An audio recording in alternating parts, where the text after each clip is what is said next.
Good morning बच्चों। सारे classes अच्छे चल रहे हैं। अब तो हम लोग इलेक्ट्रोस्टैटिक्स लास्ट में एकदम इंटर कर गए हो।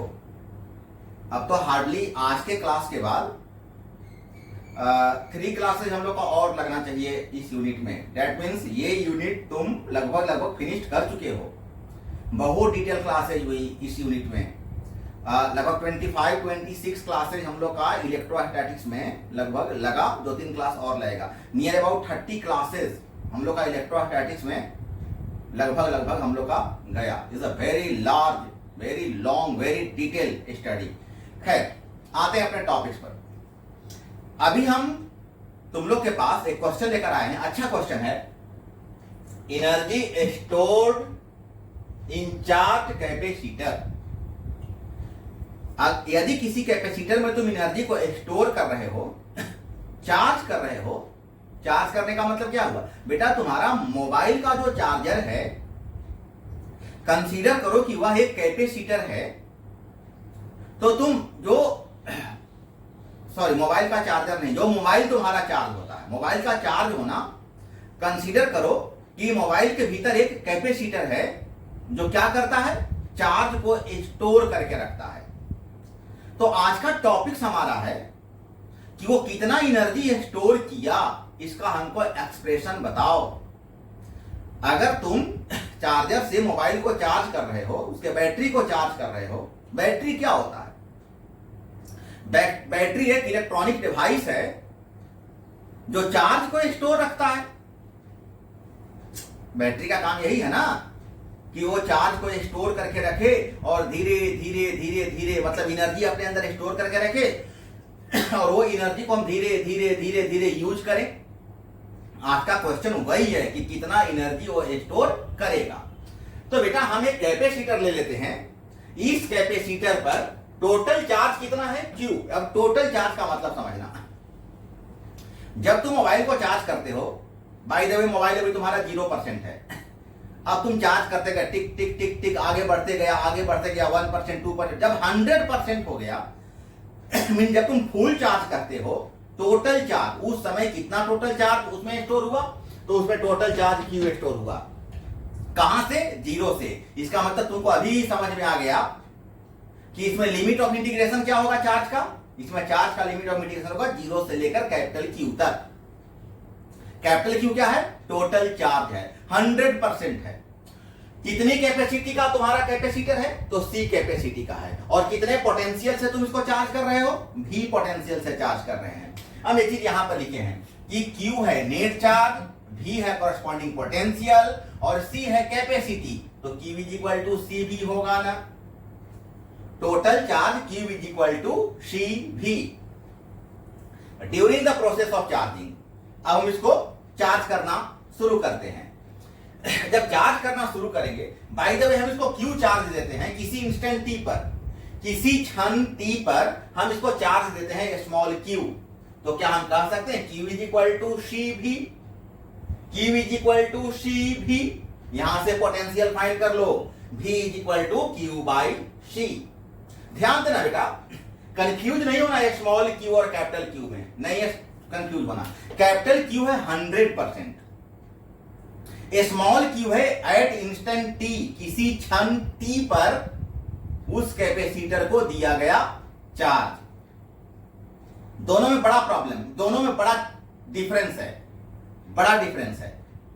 कैपिटल क्यू है टोटल चार्ज, स्मॉल क्यू है इंस्टेंट टी पर कैपेसिटर को दिया गया चार्ज। तो अब देखो, जब तुम बैटरी को चार्ज करते हो तो बैटरी के भीतर वर्क होता है। जब तक वर्क नहीं होगा तब तक वो चार्ज नहीं लेगा, मतलब चार्ज स्टोर नहीं करेगा। कभी कभी हम लोग क्या बोलते हैं? हमारा मोबाइल चार्ज नहीं हो रहा है। दुकानदार बोलता है क्या? बैटरी खराब हो गया। ये बैटरी खराब हो गया बोलने का क्या मतलब होता है? इसका मतलब हो गया कि बैटरी में अब एबिलिटी नहीं है कि वो अपने अंदर वर्क करा सके। जब तक वो बैटरी के भीतर वर्क नहीं होगा तब तक वहां पर चार्ज स्टोर नहीं होगा। तो हम लोग वर्क फाइंड करो। Now work done in giving charge dq to the conductor. अगर उस कंडक्टर को dq चार्ज दिया गया, स्मॉल चार्ज dq दिया गया, तो कितना वर्क होगा? तो तुम फॉर्मूला जानते हो, work is equal to potential into charge.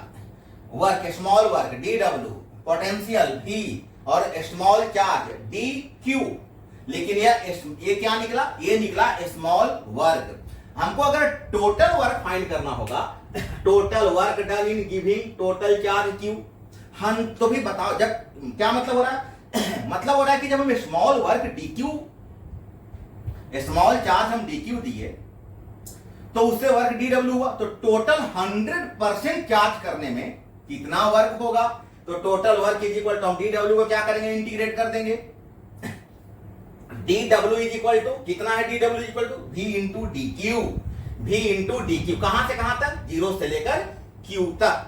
अब यहां पर हम इक्वेशन 1 से v का वैल्यू फाइंड करेंगे। इक्वेशन 1 कहां पर है? v is equal to q by c।